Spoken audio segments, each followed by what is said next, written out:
FIFA World Cup 2026 is already rolling, and at this point, it feels like the entire sports world is focused on what's happening from one match to the next. Every day, there's a new result, a new upset, a new team moving forward, and while most people are watching the action on the field, I've also been paying attention to something happening on the technology side. More specifically, the way blockchain applications are starting to appear around events this large. So whenever a major event starts integrating crypto infrastructure into the experience, I usually like to see how it works for myself. And that's exactly what I'm looking at today. This is one of the crypto-powered applications connected to the tournament. And the idea is pretty simple. The platform allows match outcome predictions throughout the competition while everything is handled through a Web3 workflow. So before talking about the technology behind it, I'll just go through the process from the beginning. Right away on the main page, there's a wallet connection section. I can see several supported options here, which is nice because most people already have their preferred setup.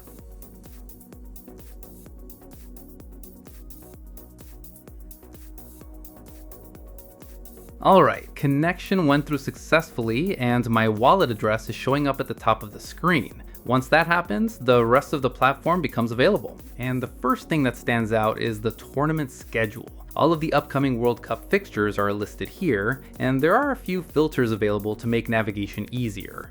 Then further down, there's a separate section showing matches that have already been completed along with their official results. Okay, I'll open one of the games that's scheduled to take place soon. So this page is basically the overview screen for that event. Teams are displayed here at the top. Underneath that, there are several prediction options available. And next to each one, there's a live multiplier that updates according to activity on the platform.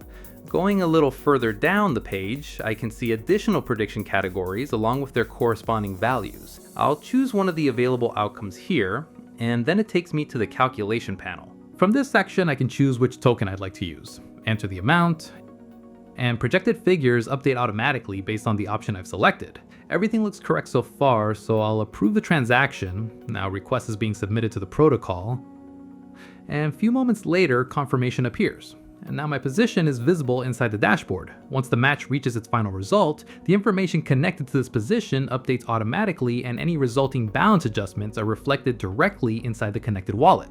And then the same process can be repeated for any of the remaining fixtures on the schedule. Simply choose the next match, select prediction, and track results as the tournament continues. So after going through the entire workflow, what stands out to me most is how straightforward everything feels. There aren't a lot of extra steps getting in the way. Wallet handles access, blockchain handles verification, and the platform sits in the middle connecting everything together. That's probably one of the biggest differences compared to the earlier generation of crypto applications. And honestly, seeing something like this around the World Cup feels pretty natural.